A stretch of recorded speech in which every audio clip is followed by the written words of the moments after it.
Bem-vindos ao Recovery Resenha, o seu programa sobre saúde, atividade física e bem-estar.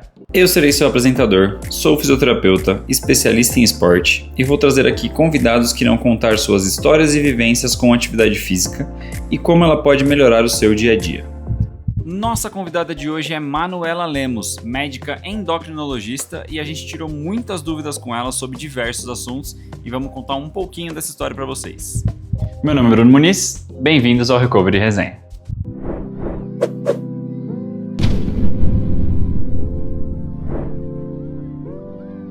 O episódio de hoje nós vamos gravar aqui no Instituto Olimpo, clínica onde eu atendo como fisioterapeuta, onde você também encontra especialistas nas áreas de medicina esportiva, ortopedia, cardiologia e nutrição. Ou seja, tudo o que você precisa para cuidar da sua saúde.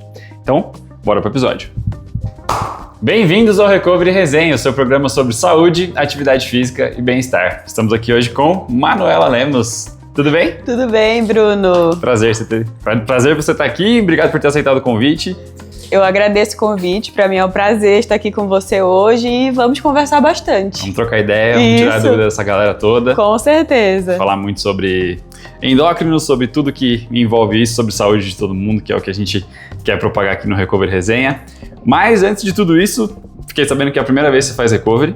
Primeira vez. Nunca fez na vida. Nunca fez na vida, então todas as reações vão ser completamente verdadeiras e inéditas. Inéditas, exatamente. Primeira vez. E o que você pratica de esporte? Como é que tá a rotina de esporte hoje? Certo. Hoje em dia eu tô fazendo musculação. De vez em quando eu faço umas aulas de corrida, mas na academia mesmo. Ainda não tô correndo na rua. É uma meta para 2026, legal. Inclusive. Gostei de saber. Tô querendo começar a correr. Mas no momento eu tô fazendo isso mesmo, musculação entre 4 e 5 vezes na semana e faço aula de corrida na academia umas 2 vezes por semana. Tá. E já teve alguma lesão? Tá com alguma dor específica? Não, nunca tive lesão e não tô com nenhuma dor específica. Então vai ser um recovery muito mais tranquilo do que quem vem de um longo, quem vem de uma prova, quem vem de alguma atividade que já tá com alguma dor. Exato. Pra não dizer que não sinto nada, eu troquei meu treino essa semana, então eu tô sentindo dor nos membros superiores, porque foi o último que eu fiz agora, né, sexta-feira. Então eu sinto um pouquinho de dor muscular, mas é aquela dor padrão, aquela assim. Aquela dor pós-treino de recuperação, né? Que tem que ter, né? O músculo crescendo, o músculo rendendo. Exatamente. Então vamos lá. Então, só para explicar pra galera, a ideia do Recovery Resenha é incentivar vocês a praticar atividade física. Hoje a gente vai trocar ideia com a Manu, vamos falar muito sobre saúde, sobre como que a nossa saúde hormonal influencia na nossa recuperação, na nossa performance, na nossa vida como um todo. Tudo. E sobre algumas polêmicas também que tá rolando hoje em dia na área da saúde. E vambora? Preparada? Sim, vamos lá. Então, eu gosto de começar com uma pergunta clássica. O que você acha mais difícil? Manter a rotina de treinos na academia ou explicar para um paciente que o processo de emagrecimento não acontece de uma hora para outra? Sem dúvida, explicar para o paciente que o processo de emagrecimento não acontece de uma hora para outra. As pessoas chegam e elas têm muita pressa. E a gente sempre fala que pressa é inimiga do emagrecimento saudável. Porque o emagrecimento saudável, ele precisa ser constante e sustentável. Então não adianta você emagrecer 20 quilos em um mês com uma dieta super radical que você não vai conseguir manter depois. Se você não conseguir depois, o seu cérebro, ele marca o seu peso máximo da vida. Se você não continua fazendo aquilo que te levou a emagrecer, você simplesmente vai ganhar seu peso de volta. Não tem segredo. Então, com certeza, isso é bem mais difícil do que manter a rotina de treino na academia. E já é um desafio manter a rotina de treino na academia, mas isso pareceu muito mais difícil de explicar. Com certeza, já é um desafio. Fala um pouquinho mais disso que você falou do cérebro gravar o peso máximo. Não entendi muito bem sobre isso. Isso é muito legal e muito curioso e é muito importante que as pessoas saibam. A gente sempre fala na endocrinologia que você precisa cuidar para não chegar em um peso máximo da vida tão alto. Por quê? Porque quando você chega em qualquer peso que seja mais alto, o seu hipotálamo, que é uma região central lá no meio do cérebro, ele decora, ele grava, ele tem memória para aquele peso máximo da vida, e aí pro resto da sua vida ele vai lembrar que você já teve aquele peso, e ele vai fazer tudo para perseguir, para tentar voltar para esse peso máximo da vida. Independente de ser gordura ou músculo? Não, isso é quando é gordura. Ah, tá, quando é gordura, isso, beleza. Quando é gordura, porque as células... Ia ser lindo, né? Aí não dá. Isso é porque as células de gordura, elas liberam mediadores hormonais, elas têm comunicação com essa região cerebral. Tá. Então, a gente sempre decora o nosso máximo percentual de gordura, o nosso peso máximo da vida às custas de gordura, como aquele limite. Então, o corpo sempre fica tentando perseguir aquilo, o que é um ponto muito difícil no tratamento da obesidade, porque a pessoa emagrece, mas o corpo dela fica depois sempre tentando voltar para aquilo. E é por isso que a gente fala que a obesidade é uma doença crônica, porque mesmo quando a pessoa tá magra, o corpo fica tentando fazer ela voltar para aquele peso máximo. Tem controle, dá pra gente controlar, e tem várias pessoas que vivem super bem depois de ter perdido bastante peso, que mantém o peso perdido. Mas essa memória hipotalâmica sempre fica. E funciona para quem não tem obesidade também. Vou te dar o meu exemplo pessoal. Quando eu cheguei em São Paulo, meu primeiro ano de residência médica, que é um ano assim dificílimo, tive que parar a academia, não conseguia controlar bem minha alimentação. Eu ganhei muito peso nesse primeiro ano, ganhei acho que uns 10 quilos assim. E fiquei com acho que uns 60 quilos, devo ter chegado com 50, fui pra 60. E não sou uma pessoa sem obesidade, né? Ainda tava num peso ok pra mim, mas com muita gordura, uma composição corporal ruim. E aí depois que passou esse ano caótico da vida, eu voltei pra academia, passei na minha nutricionista, voltei a comer bem, fui perdendo esse peso que eu tinha ganhado.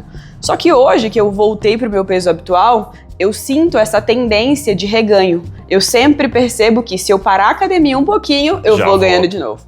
Se eu parar de comer certo um pouquinho, eu já vou ganhando de novo. Tá. Porque o meu cérebro lembra do seu peso máximo da vida. E isso acontece porque é um mecanismo de sobrevivência. Quando a gente morava lá quando a gente era homem das cavernas, o que fez a gente estar aqui hoje enquanto espécie é o fato da gente sempre tentar estar no seu peso máximo da vida. É mesmo? Naquele momento a gente não comia todo dia, a gente caçava pra comer. Então quando a gente caçava pra comer, tinha que ter reserva. Exato. E a gordura é reserva. Entendi. Então naquele momento fazia sentido. Só que hoje, com um ambiente de ampla disponibilidade alimentar, ambiente que tem comida em todo lugar o tempo todo, isso acaba sendo um problema. 24 horas. Exato. Exato. Isso acaba sendo um problema. Sim. E você falou de ser um dos problemas da obesidade, né? Então, e mesmo em pessoas não obesas. Sim. Quais são os outros pontos para explicar para a galera que a obesidade não é frescura, que é realmente uma doença crônica, não é algo que, eu vou emagrecer só se eu quiser. Não, tem muitas outras coisas para abordar, certo? Obesidade é super complexo e conforme o tempo foi passando, a gente foi entendendo mais sobre a obesidade e a gente foi entendendo que obesidade é realmente uma doença. Por quê? Porque ela tem vias metabólicas alteradas, tem neurotransmissores alterados em pessoas com obesidade. A gente sabe que as pessoas, elas não desenvolvem obesidade porque querem, elas desenvolvem obesidade quando podem. Ou seja, você precisa ter uma predisposição, inclusive genética, para que o excesso de alimento faça você ganhar muito peso, chegar a um peso muito alto. Então, não é com todo mundo que isso vai acontecer. As pessoas acham que se hoje eu começar a comer muitas coisas, eu vou com certeza desenvolver obesidade. E não é tão simples assim. Você deve conhecer alguém que você conhece que come muito, muito, muito e é magrinho, né? Conhece com certeza. Talvez eu mesmo. Exato. São pessoas que têm sorte genética e não têm essa predisposição a desenvolver obesidade. E o contrário existe também. Tem gente que nem come tanto assim e que ganha muito, muito, muito peso. Isso acontece justamente porque existe uma predisposição genética ao desenvolvimento da obesidade. E o que é a obesidade? É uma desregulação hipotalâmica, aquele centro lá que eu te falei, cerebral. Então é uma doença neurometabólica. Ela começa no cérebro, a pessoa com obesidade, ela começa a ter mais fome, ela começa a ter menos saciedade e ela começa a ter mais ruído alimentar, que é um termo famoso agora recente, inclusive vem do inglês, se chama food noise. E esses 3 sintomas de obesidade é o que faz a pessoa ir ganhando peso depois, sabe? Então primeiro ela desregula aqui, aí ela começa a ter muita fome, pouca saciedade, muito ruído alimentar e vai ganhando peso depois. Então entende que é muito mais do que simplesmente uma falta de disciplina ou simplesmente a pessoa é desleixada. Não é isso. Na verdade, o cérebro dela tem uma alteração, tá funcionando diferente e por isso ela vai ganhando muito peso. Entendi. Felizmente hoje tem tratamento para isso, para regular de novo esse cérebro, mas por muito tempo não teve. Por muito tempo a gente simplesmente lidava com essas pessoas como se fosse uma falta de disciplina, que a gente sabe que hoje em dia não é, né? Mas demoramos muito na medicina para descobrir tudo isso. A gente tem essa noção plena, acho que umas 2 décadas pra cá, no máximo. É super recente, tipo, anos super 2000. Recente, anos 2000, mais ou menos. 1990, a gente tratava as pessoas com obesidade como se fossem pessoas preguiçosas. Preguiçosas, que não querem emagrecer, que não querem melhorar. Pessoas que não fazem exercício, pessoas que comem demais. Na verdade, não é só isso. Tem um monte de gente que eu conheço que nunca fez exercício a vida inteira e que é magro. Sim. Tem um monte de gente que come errado a vida inteira e é magro. E tem gente que faz atividade física Exato. com frequência, que tenta comer melhor e continua Exato, acima do peso. Para entender o tanto que isso é complexo. E a gente sabe que são questões genéticas, epigenéticas. Epigenética é quando o meio influencia na sua genética. Hormonais, então hormônios desregulados e limiares de saciedade e de fome desregulados. Então é muita coisa desregulada para uma pessoa ter obesidade, né? Não é simplesmente um desleixo.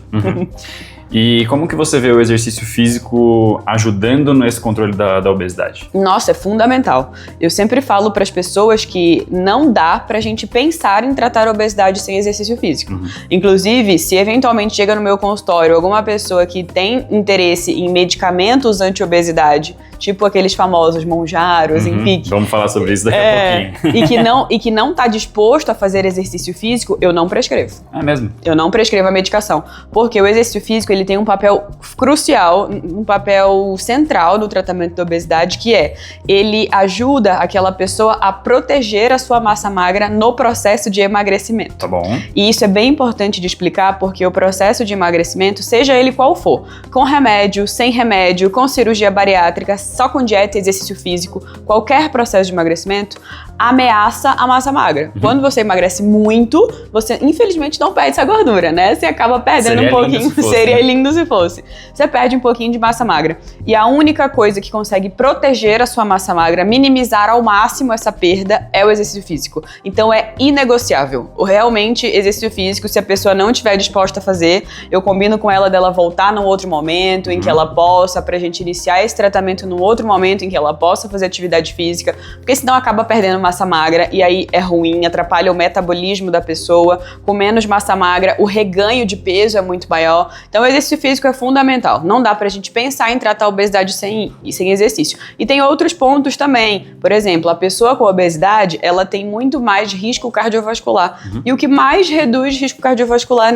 na atualidade é exercício físico, né? Então a gente precisa disso para proteger essa pessoa das complicações da obesidade também. Então, por um caminho ou por outro, o exercício físico é fundamental. Não tem como não fazer quando você está tratando obesidade. Sim, é fundamental. Ele tem alguma regulação em relação ao exercício físico com essa via hipotalâmica, com alguma via neural? Tem sim. A gente sabe hoje em dia que os músculos são órgãos endócrinos. Então, o músculo é um órgão endócrino. O músculo secreta hormônio.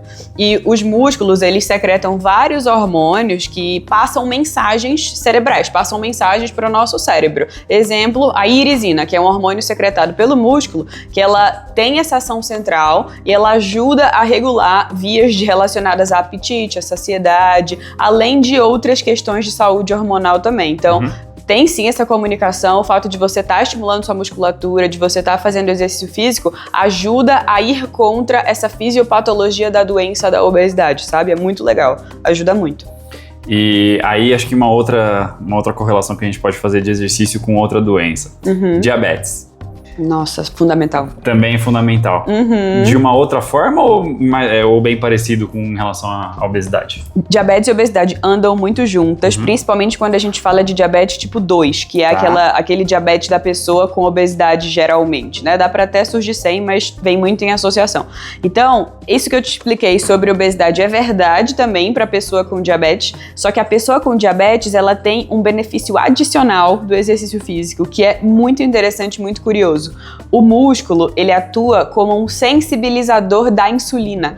Ou seja, quando a pessoa com diabetes, ela faz exercício físico, ela acaba tendo uma ação melhor da insulina. A insulina age melhor nela porque o músculo, ele consegue captar glicose. Então, além de todos aqueles benefícios que eu te falei para a pessoa com obesidade, que também são verdade para quem tem diabetes, essa questão de saciedade, de apetite e a questão de preservar preservar a massa magra, tudo isso é verdade para quem tem diabetes também, mas além disso, eles ainda têm o benefício adicional de ajudar no metabolismo da glicose. O músculo capta a glicose, o músculo sensibiliza a insulina, então tudo isso e um pouco mais é verdade para quem tem diabetes. Eu sempre falo também para quem tem diabetes que exercício físico é tratamento para pessoa com diabetes. Não é assim, se der, você faz. O exercício físico tem que fazer. Ele é tão importante quanto o comprimido que você toma para o diabetes, quanto a insulina que você aplica para o diabetes, sabe? Porque ele faz tudo isso, ele reduz seu risco cardiovascular. E quando eu falo de risco cardiovascular, eu falo do risco da pessoa ter um infarto, do risco da pessoa ter um AVC. Então são coisas muito sérias, né? É um negócio que não dá pra gente abrir mão. Então reduz risco cardiovascular, melhora o metabolismo lipídico, melhora o metabolismo glicêmico. Então a pessoa melhora toda a sua saúde simplesmente se ela faz exercício físico, né? Então é inegociável também. Então... Eu falo que dos meus pacientes do meu consultório, 100% estão fazendo exercício físico, porque eu não vou deixar eles em paz até eles fazerem. Dos meus também não. É outro perfil de paciente, mas os meus também não. Se chega sem fazer exercício, você vai ter que sair fazendo exercício. Senão não tem jeito, não tem Não conversa. dá, não tem jeito, né? Não tem jeito. Ou ele já chega fazendo, ou eu vou convencê-lo a fazer em algum momento. E se chega, por exemplo, se chega pra mim não fazendo porque tá machucado, vai recuperar e vai voltar a fazer. Perfeito, E aí consegue voltar a tratar, consegue melhorar tudo. Excelente, excelente. É isso aí. Tá tranquilo? Tá sofrido? Tranquilo, não. Tá muito legal, inclusive. Tranquilo. Então vamos embora, vamos virar a barriga pra baixo e a gente continua conversando. Vamos lá.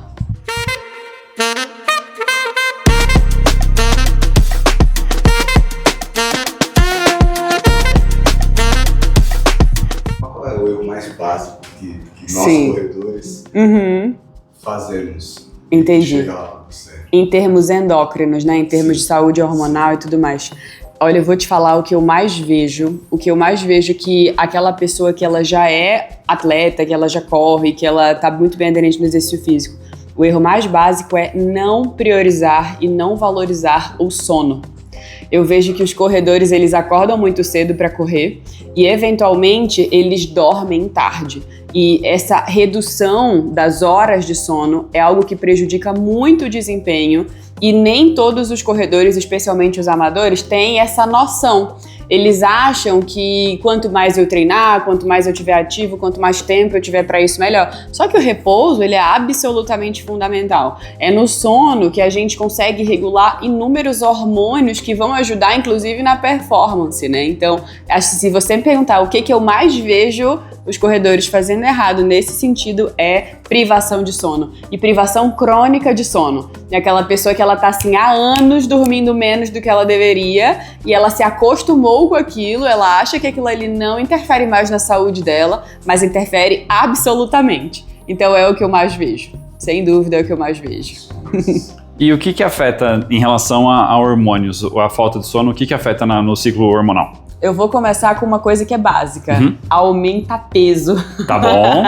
Porque existem alguns estudos comprovando que uma noite mal dormida ou uma noite muito curta em privação de sono aumenta o apetite no dia seguinte em até 300 quilocalorias a mais, que é como se fosse uma refeição a mais, assim. Caramba. Então isso a longo prazo é muita coisa. Isso a longo prazo, todo dia você tendo fome de uma refeição a mais, vai fazer você ganhar peso, sabe? Então tem gente que a gente vê que ganha peso basicamente porque tá numa vida privada de sono há muito tempo. Mas não só peso. A gente sabe que a privação crônica de sono, ela gera uma sensação que a gente chama de uma sensação de astenia, que é uma sensação de cansaço crônico. Então é muito comum de chegar no meu consultório algumas pessoas com essa queixa de cansaço, e aí elas acham que é o hormônio que tá baixo, a testosterona que tá baixa, o cortisol que tá alto, que é um hormônio relacionado ao estresse, e na verdade às vezes é só privação de sono. E às vezes essa é uma resposta que ninguém quer ouvir, né? Porque a pessoa ela quer que eu dê um remédio e ela melhore. Só que às vezes eu tenho que dizer pra ela... Né? Exato. Às vezes é o hábito, né? Às vezes eu tenho que dizer que é o hábito. E hábito é um negócio difícil de mudar. Então, o que eu vejo muito é isso. O sono desregula muito essa parte alimentar, a falta de sono, né? Desregula muito essa parte alimentar e desregula muito essa parte de disposição no dia seguinte, além de desregular completamente o seu ciclo circadiano e os hormônios que dependem do ciclo circadiano para funcionarem normalmente. Tipo esse que eu citei, que é o cortisol, né? Que é um hormônio relacionado ao estresse físico e que ele tem um ciclo circadiano muito regulado. Então, se você não dorme de noite e faz as coisas de manhã, e se não dorme dorme o tempo que precisa de noite, ele começa a ficar desregulado também. Então, gera muita consequência negativa e algo que as pessoas subestimam, né? Os corredores acordando 4 horas da manhã para correr, tudo bem, mas desde que você durma cedo. Se você não dorme cedo, isso vai ser um problema para você a longo prazo. É o que eu ouvi ele falar, uma noite de sono, uma noite bem dormida resolve muitos problemas. Uhum. E o que não resolve, a gente tá descansado para resolver no dia seguinte. Exatamente. Dormir é muito importante. E é o que eu vejo que a galera peca, assim, sabe? E você vê isso aumentando o risco de lesão? Com certeza. Primeiro porque se a pessoa ela não está plenamente descansada, a musculatura dela, a parte articular dela, tendão, osso, tudo, não está plenamente disposto para o dia seguinte. Então é como se já começasse o dia seguinte um pouco sobrecarregado, sabe? Tá. O risco de lesão é muito maior tanto nesse sentido mecânico, quanto também no sentido de uma pessoa que está mais cansada, ela está mais desatenta, ela executa o exercício com menos qualidade, digamos assim, o que naturalmente aumenta o risco de lesão. Então tá tudo interligado, né? Para evitar lesão, a gente tem que ter uma alimentação adequada, fazer o exercício da forma correta, dormir, controlar o estresse, tudo isso é importante para evitar lesão também. A gente sabe que o corpo, ele é uma unidade, né? Não tem como a gente dissociar as coisas. O corpo é um só. Então você precisa alinhar todas essas variáveis para você ter saúde. E ter saúde também inclui prevenir lesões. Então tá tudo interligado. Senão vem parar aqui na físio, né? Aí a gente ajuda a tratar. Exatamente. E aí, entrando no assunto polêmico, começando a chegar nesse assunto polêmico. Teve o caso do São Paulo, do uso de canetas emagrecedoras, pra galera que não ouviu, do Mounjaro, Ozempic e tudo mais. Teve um número muito alto de lesões no ano passado e eles fizeram essa correlação. Vamos começar a falar sobre isso. Como que funcionam as canetas emagrecedoras hoje em dia? Tá, vamos falar sobre isso então. Como funcionam? As medicações, na verdade o nome melhor pra gente chamar é medicamento anti-obesidade. Porque quando a gente fala caneta emagrecedora, parece que a gente tá falando de algo que qualquer pessoa pode usar para emagrecer. E não é qualquer pessoa que pode usar esse tipo de medicamento para emagrecer. Eles foram medicamentos criados, pensados para o tratamento de obesidade e para o tratamento de diabetes. Então, são medicamentos que fazem perder peso? São, mas são medicamentos que fazem esse público perder peso.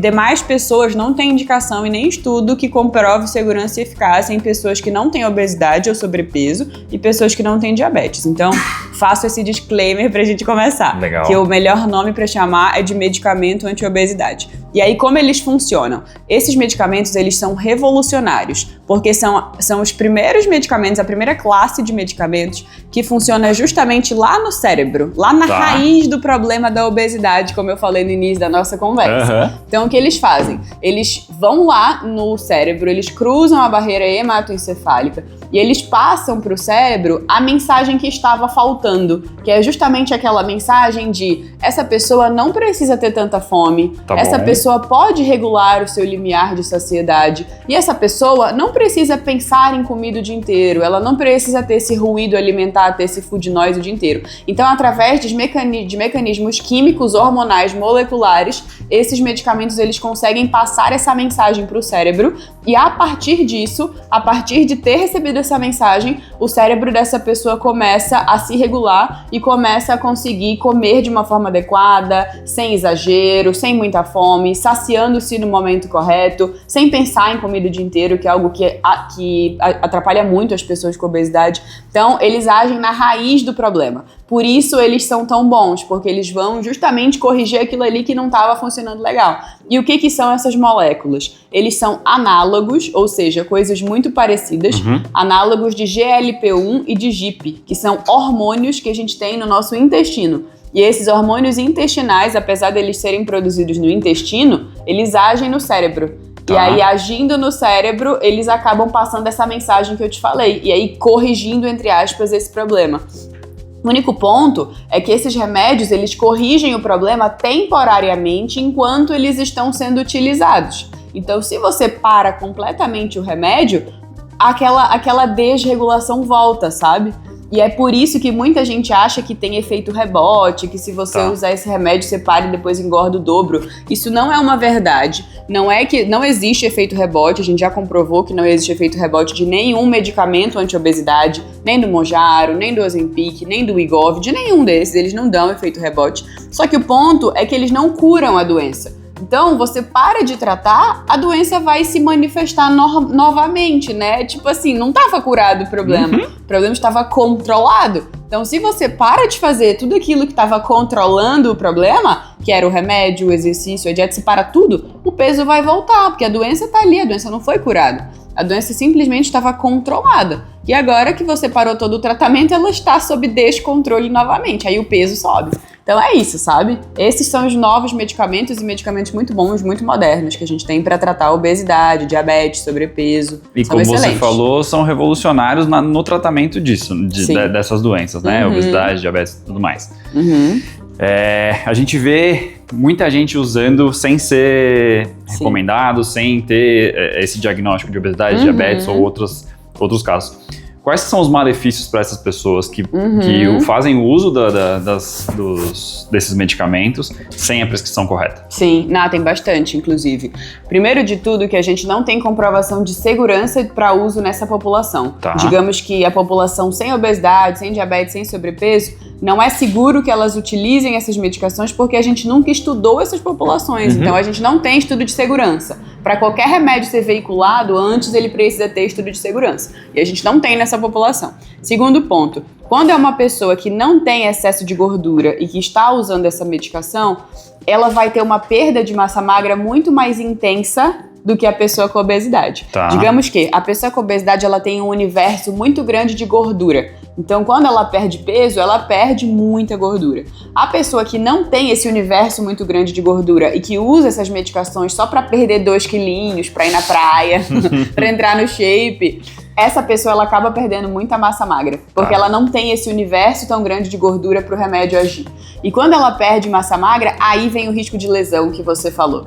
Porque ela perde massa muscular, ela acaba expondo a articulação dela a risco, expondo o tendão, o ligamento dela a risco, porque o músculo é protetor para tudo isso, né? Então ela acaba perdendo massa magra e ela se expõe muito mais a risco de lesão se a gente estiver falando de um atleta. E se a gente não estiver falando de um atleta, ainda assim é pior ainda, né? Porque a pessoa que não faz exercício, ela vai perder ainda mais massa magra e ela se expõe mais ao risco de reganho. Por quê? O músculo, ele gasta muita caloria para se manter vivo. Então, se a pessoa tem uma musculatura boa, numa quantidade adequada, ela, para se manter viva, para manter aquele músculo vivo, vai estar queimando, vai estar gastando caloria.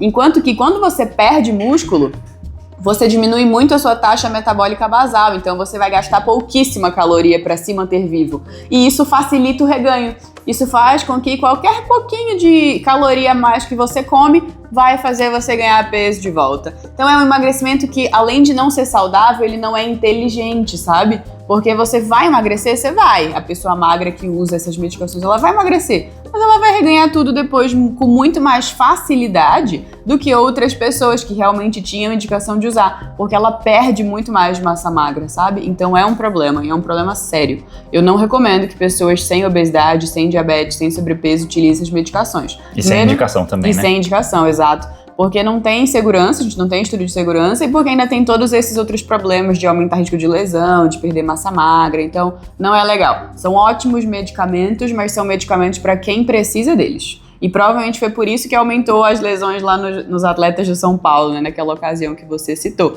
Eventualmente foram pessoas que não precisavam, usaram, devem ter perdido algum grau de massa magra e isso deixou todos eles mais expostos, mais suscetíveis a risco de lesão. E aumentou muito. No passado, São Paulo, acho que tinha quase 20 atletas no departamento médico, coisa que num clube de Série A, num clube grande, a gente não espera.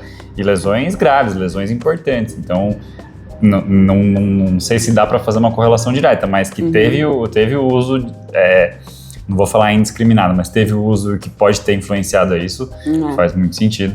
E ainda tem o problema de uso off-label, né? Ou seja, desses medicamentos falsificados, né? Nossa, sim, esse é um grande problema que assola as pessoas hoje em dia. a gente fala que são medicamentos manipulados, sem autorização, sem estudo de bioequivalência, ou seja, a gente não tem estudo comprovando que o manipulado ele equivale em termos biológicos ao referência.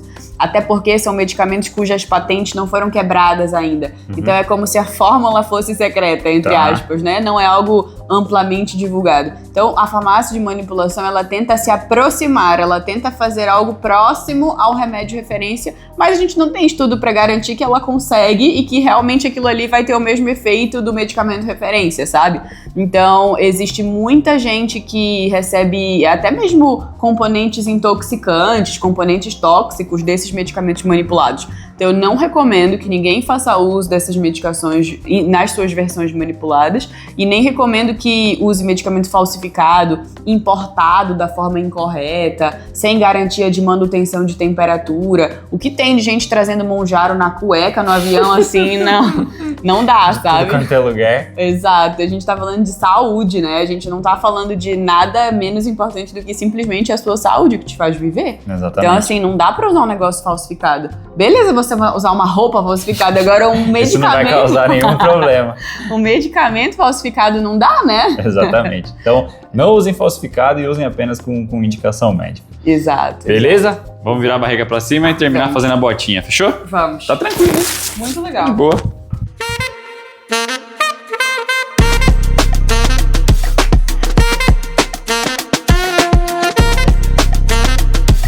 Bom, cafezinho agora. Muito Já vamos bom. nos encaminhando para o momento mais gostoso da resenha, que é a botinha. Você nunca fez, então vou explicar como é que funciona, explicar para todo mundo também. A botinha ela vai encher do seu pé até a sua coxa, vai fazendo esse efeito de drenagem. Então a pressão ajuda a relaxar a musculatura e também, como ela vem de baixo para cima, ajuda a drenar os metabólitos que o músculo solta depois da atividade física, aquela dor muscular tardia. Sim. Então ajuda bastante a recuperar isso e a perna fica leve depois. Nossa, que legal. E ajuda até no retorno venoso, né? Total. Eu que tenho varizes, insuficiência venosa, nossa, que maravilhoso. Ajuda muito. Ajuda muito. Muito mesmo. Excelente. Pós-operatório ajuda bastante. Então alguém que faça alguma cirurgia de joelho e tudo mais, ajuda muito também. Bem legal. Bom, vamos lá. Continuando nas polêmicas. Sim, vamos E eu lá. acho que é uma polêmica que também está muito em alta. Eu conversei com o Silvio bastante sobre isso na entrevista com ele. Sobre o uso de esteroides. Ah, sim. Testosterona, tudo mais. Você estava comentando sobre, putz, meu hormônio tá baixo, minha testosterona tá baixa. Tem alguma recomendação de uso por indicação médica de testosterona? Até tem. Existe uma indicação de uso de testosterona que realmente é médico, que ajuda a saúde, que é uma doença que se chama hipogonadismo. Bom. Ou seja, é quando o homem não consegue produzir a sua testosterona e ela fica muito, muito baixa. Ou seja, abaixo dos níveis fisiológicos, abaixo dos níveis mínimos que ele precisa para exercer sua função, porque a testosterona tem suas funções importantes no organismo do homem, né? E aí, esse hipogonadismo, ele tem indicação de fazer a reposição de testosterona, ou seja, de usar a testosterona, quando ele é um hipogonadismo irreversível, porque existe também um tipo que reverte, como o da obesidade, por exemplo. O homem com obesidade, ele às vezes fica com a testosterona baixa, mas ele emagrece, ela sobe de novo, então tá resolvido, ele não precisa tomar muitas vezes a testosterona. Agora, existem causas irreversíveis de hipogonadismo. Exemplo, o homem que tem uma doença nos testículos e que o testículo dele não consegue produzir testosterona, ou o homem que tem uma doença cerebral em alguma região cerebral que estimula os testículos a produzirem a testosterona. Então esse homem, ele sim tem que tomar testosterona, ou na sua forma injetável, ou na sua forma em gel. Preferencialmente em gel, é melhor. Mas veja, é uma indicação muito precisa. Muito específica. Ou seja, muito específica. São poucos homens que têm esse problema. E os que têm, eles realmente precisam tratar, senão eles terão problemas em relação a isso. Agora, não existe nenhuma indicação de uso de testosterona, nem para fins estéticos e nem para fins de performance. Isso não existe. Isso se usa muito, mas é um uso completamente off-label, um uso completamente fora de bula, fora de indicação médica e que traz riscos à saúde. Então, tem a indicação certa do hormônio? Tem. Por isso ele existe, por isso ele tá lá na farmácia, porque tem gente que precisa dele. Agora, não é para motivos estéticos e nem é para motivos de performance, entende? Sim. Inclusive, usar para motivos estéticos e usar para motivos de performance traz muitos riscos pro organismo do homem. Da mulher também, né? Eu tô falando do homem porque o único uso oficial desses medicamentos é masculino. Pra mulher pra não mulher tem nenhum. Nunca, não. Pra não te dizer nunca, vou ser muito, muito preciosista, existe uma única síndrome feminina que se chama Síndrome do Desejo Sexual Hipoativo, que acontece em mulheres menopausadas. Então, em mulher jovem, nunca, nunca, nunca mesmo. Agora, em mulher menopausada, com essa síndrome específica, que é uma síndrome até meio rara, tá? Não é qualquer mulher com baixa libido, não. Não é que alguém não. que a gente conhece tem. Não. Tipo, é muito mais difícil. É bem mais difícil, exato. Tem um diagnóstico bem específico. Então, essas mulheres, elas têm indicação de tomar doses mínimas, mas mínima mesmo, de testosterona transdérmica, então é na pele, injetável nunca pra mulher também, nunca. Doses mínimas e na pele. E no Brasil a gente não tem nenhuma formulação aprovada. Então ela tem que ou importar ou manipular. E aí sim dá pra manipular, porque existe essa fórmula correta, né? Então é uma indicação muito específica pra mulher. E pra homens tem uma indicação mais ampla, que são homens com hipogonadismo. Então assim, são pouquíssimas pessoas que realmente precisam de testosterona. Pouquíssimas mesmo, assim, tipo 0,1% da população realmente precisa da testosterona. É pouca gente. E se você for ver, tem milhares usando. Se a gente for no Ibira, a gente olha e fala... Exato. Olha quem tá usando ali. É claro, na internet, nítido. então? Na internet, socorro, todo mundo usando. E eu acho engraçado que as pessoas, elas veem que fulano usou e não teve nada, então eu vou usar e não vou ter nada. Mas isso é perigosíssimo, porque fulano usou e não teve nada ainda. Exatamente. E a gente sabe que os malefícios do uso do anabolizante nem sempre eles são imediatos. Às vezes eles vêm alguns meses, alguns anos depois de você ter usado. Eventualmente você nem tá mais usando, às vezes você nem lembra que usou, mas o dano tava ali. E o dano te causou aquele infarto, te causou aquele AVC, te causou aquela doença renal, te causou aquela doença hepática. Então assim, é muito perigoso. Realmente não compensa usar se for para benefício estético, de performance. Tem outras formas de você melhorar. Né? Exato. Treinar, fazer dieta, comer bem, né? Então, tem outras formas de você conseguir esses benefícios e não vale a pena arriscar a sua saúde por isso. Eu sempre falo. Boa. E falando justamente sobre exercício e tudo mais, chega muita gente aqui para físio com lesão, seja na medicina, para físio, para todas as áreas que vêm cuidar da saúde. Às vezes a gente vê que a pessoa não está se recuperando tão bem, não tem precisa de muito tempo entre um treino e outro para conseguir fazer um treino bem feito, ou seja, aquela fadiga meio generalizada. Que momento que essa pessoa precisa procurar o endocrinologista para ver se é alguma coisa mais metabólica do que só aquela fadiga do treino, fadiga muscular e tudo mais? Eu sempre falo que você precisa procurar o endocrinologista para avaliar todos os seus eixos hormonais e ver se eles estão funcionando bem, quando aquilo ali começa a ser um incômodo para a sua vida diária. Ou seja, aquela fadiga, ela tá incomodando sua vida diária. Exemplo, eu vou deixar de fazer alguma coisa porque eu tô cansada entre um treino e outro. Ou eu vou deixar de treinar porque eu não me recuperei ainda do treino anterior. Então esse é o momento de você procurar o médico, o endocrinologista, porque deve ter alguma coisa a mais ali. É normal ficar cansado. Cansaço é uma coisa que todo mundo vai ter, ainda mais na vida moderna, que a gente faz 1 milhão de coisas, que a gente não para, tá sempre correndo. Então, se sentir cansado não é uma doença. Isso, inclusive, tem que se estar muito claro na mente de todo mundo. Agora, se esse cansaço está atrapalhando as suas funções de vida diária, ou seja, você está deixando de fazer algo pelo cansaço, vamos investigar, vamos ver se tem alguma coisa a mais, alguma coisa que está causando essa dificuldade de recuperação. Esse é o momento que precisa procurar o médico, entende? Para ver se não é algo um pouco mais hormonal, metabólico. Exatamente. Tem risco de ser psicológico também, né? Tem esse fator também que é mais difícil de... Não dá pra sair no exame. Exato. Mas o hormonal a gente consegue ver, consegue medir no exame. E muitas vezes essas pessoas vêm pra mim, eu avalio todos os eixos hormonais, avalio toda a parte metabólica dela e digo, tá tudo bem. Você tá se sentindo assim porque você não dorme. Porque você dorme menos do que deveria. Você tá se sentindo assim porque você tá passando por um período muito estressante com sua família, seu trabalho. Então, às vezes, a gente mesmo percebe isso, que não é nada hormonal, não é nada metabólico, e fala pra pessoa, sabe? Vamos tratar dessa outra forma, não é remédio que você precisa disso aqui. E aí a gente vai direcionando. Exato, precisa de recovery, exato. Precisa comer melhor, precisa ajustar outras coisas outras na sua questões, vida, sim. Que geralmente é o que acontece, né? Na maioria das vezes, não sei. Na maioria das vezes, sem dúvida. É raro ser algo metabólico, é raro ser algo hormonal, ainda bem. São doenças mais não tão prevalentes, né? O povo acha que assim, todo mundo tem que tomar remédio, todo mundo tem que tomar, mas a maioria das pessoas não precisa. A maioria das pessoas, ela precisa de uma alimentação saudável, de exercício físico, de acompanhamento especializado para sua prática de exercício. E é isso, sabe? Vai ficar tudo bem. Uma ou outra pessoa terá algum problema e aí sim a gente tá aqui para ajudar. Então comer bem, dormir bem, treinar bem. Exato. E aí todo o resto... Controlar o estresse e aí todo o resto vai caminhar bem. Se resolve. Exatamente. A saúde depende dessas coisas. Essa é a base de um corpo saudável, de uma vida saudável. Exatamente. E exercício físico fundamental. A gente fala que assim, não dá pra você ser plenamente saudável se você não pratica exercício físico. Inclusive, sedentarismo tem CID, né? Sedentarismo é considerado um problema de saúde. E a gente sabe que não dá para o seu organismo funcionar perfeitamente sem exercício, porque nós, seres humanos, nós fomos feitos para a prática de exercício. Nós fomos feitos para se movimentar. Exatamente. A vida moderna, ela tirou muito isso, né? Mas nós fomos feitos para, como a gente fazia no passado, caçar a nossa própria comida. Agora e aí é só mandar uma mensagenzinha no iFood e vambora.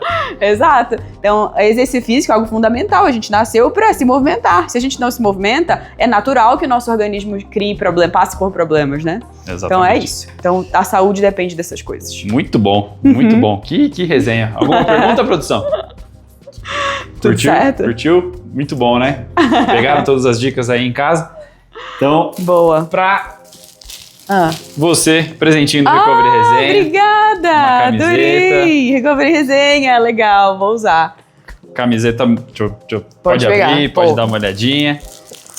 Camiseta muito boa pra treinar. Tá chegando para as vendas no nosso site, na nossa lojinha. Nossa, adorei! Que linda! Camiseta muito gostosa.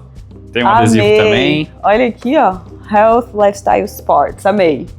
Boa. Muito legal. Obrigada, Bruno. Imagina. Vou usar super. E como a Manu disse, somos feitos de movimento, eu sempre falo isso. Então, espero que vocês tenham curtido muito essa resenha. Influenciar vocês e mostrar para vocês a importância da atividade física, a importância do treino na nossa saúde. É o nosso propósito, é o propósito do Recovery Resenha. Então, eu vou deixar o Instagram da Manu aqui. Se tiver alguma dúvida, pode mandar direto para ela. Ela é super engajada nas redes sociais, tenho certeza que ela responde vocês com o maior carinho. Com certeza. Vou deixar também o Instagram do Recovery Resenha, o nosso TikTok. Se inscreve no canal, deixa o seu like, deixa o seu comentário. Compartilha com quem você acha que vai gostar, compartilha com quem você acha que tem que saber todas essas informações. E espero que vocês tenham curtido esse episódio. Um beijo e até. Um beijo, até a próxima. Obrigada pelo convite, Bruno. Foi um prazer estar aqui. E contem comigo sempre que precisarem, mandem as dúvidas lá no Instagram e vamos falar sobre saúde, porque a gente precisa, né? Vamos se cuidar, vamos se mexer. Precisa botar isso em voga, porque é muito importante. É isso. Então, obrigado. Até o próximo episódio. Tchau, tchau. Obrigada, Bruno. Foi ótimo. Obrigada, valeu. Viu? Obrigada pelo presente. Muito legal.